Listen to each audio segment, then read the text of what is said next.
Queridos hermanos y hermanas, nos encontramos nuevamente para compartir juntos este tercer día de la novena a San Cayetano. Y antes de comenzar con nuestra reflexión de este día, quería agradecerles en nombre de la comunidad de todos los padres teatinos a todos ustedes que nos están acompañando en estos días de preparación para la gran fiesta de San Cayetano. Para este tercer día vinimos a un lugar muy importante. Estamos en la iglesia de San Silvestre y Santa Dorotea en Trastevere, una iglesia en la ciudad de Roma que, como su nombre lo indica, está al otro lado del Tíber, mirando desde el centro de Roma. De todas maneras, estamos siempre en el corazón de la Roma cristiana de los primeros siglos. Y vinimos hasta este lugar porque aquí se reunía la cofradía del amor divino. Después de su paso no tan feliz por la curia romana como protonotario apostólico, como nos contaba el padre Humberto en el primer día de nuestra novena, donde San Cayetano encuentra curiales, sacerdotes y clérigos, no preocupados por su santidad, mucho menos por la santidad de la iglesia, sino por cuestiones banales, San Cayetano llega a este lugar y empieza a formar parte de esto que es el oratorio del amor divino, una experiencia probablemente no del todo nueva para él. Y decimos que una experiencia probablemente no del todo nueva para él, porque estas comunidades del oratorio del amor divino tienen sus orígenes casi sin lugar a duda en la ciudad de Vicenza, ciudad de origen de nuestro santo. Allí se reunían en el llamado oratorio de San Jerónimo. Y vemos que esta experiencia se repite. Y así, por ejemplo, en 1497 encontramos en Génova un oratorio muy similar a aquel de Vicenza, con grandes personajes como Catalina de Génova. Esta experiencia, que arrancó en Vicenza, después en Génova, llega finalmente a la ciudad de los papas. Para entender un poco de qué se trataba esta experiencia de los oratorios, tenemos que ubicarnos a finales del siglo XV, principios del XVI. Una época muy difícil para la Iglesia, donde, como hemos escuchado en esta novena y seguiremos escuchando, una reforma de la Iglesia Católica era muy necesaria. Y es justamente acá, en esta iglesia, donde todos aquellos que como Cayetano tenían en su interior este movimiento, este deseo de reforma, logran encauzar todas estas fuerzas, todos estos deseos. Podemos tomar como ejemplo esta experiencia de Génova para entender este oratorio romano, ya que el espíritu que está a la base es siempre el mismo. Y en el estatuto de este oratorio de Génova, en el número 1, se dice que lo que se busca con estos oratorios es enraizar, plantar en el propio corazón el amor de Dios, que no es otra cosa que la caridad. Por eso decía Catalina que quien quiera participar de esta comunidad, de esta congregación, tendrá que ser humilde de corazón.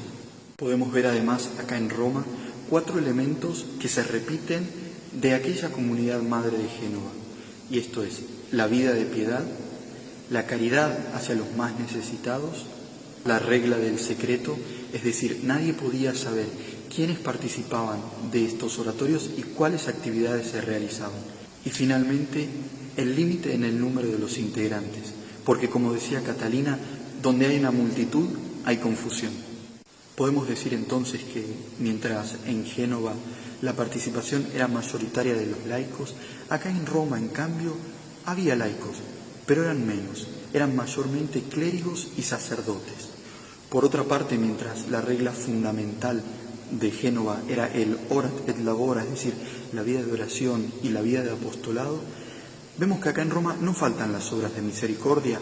Por ejemplo, tenemos la fundación de un hospital o las casas para las convertidas de aquella época.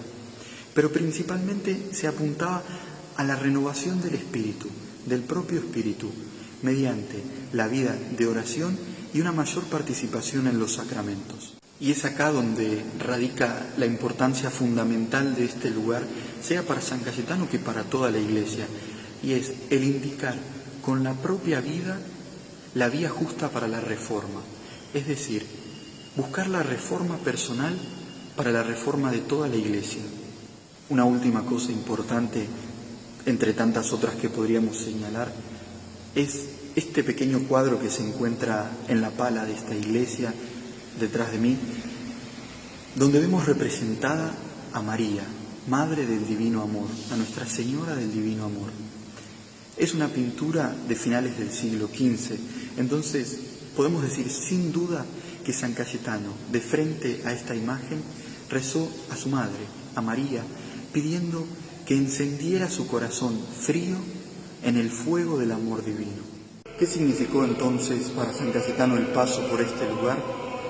El descubrimiento o el lograr desarrollar una fe que interpela, que toca verdaderamente lo más profundo de la vida y que por eso lleva a querer avanzar en las virtudes o a alcanzar ni más ni menos que la santidad.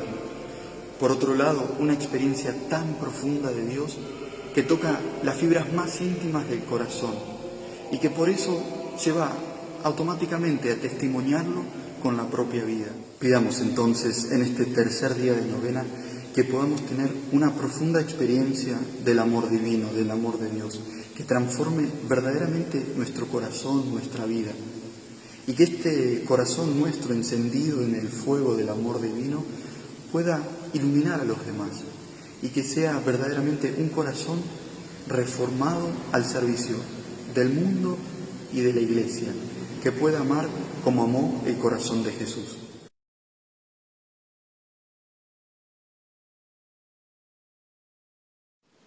En el nombre del Padre, del Hijo y del Espíritu Santo. Amén. Dios, todopoderoso y eterno, que diste a San Cayetano una admirable confianza en tu providencia, un completo desapego de las cosas terrenas y una abundancia de dones celestiales, concédenos que invocando su protección experimentemos la ayuda de tu providencia y busquemos siempre tu reino. Por Jesucristo nuestro Señor. Amén. San Cayetano, patriarca de los clérigos regulares, ruega por nosotros. Gloria al Padre, al Hijo y al Espíritu Santo, como era en el principio, ahora y siempre, por los siglos de los siglos. Amén. Bendigamos al Señor, demos gracias a Dios.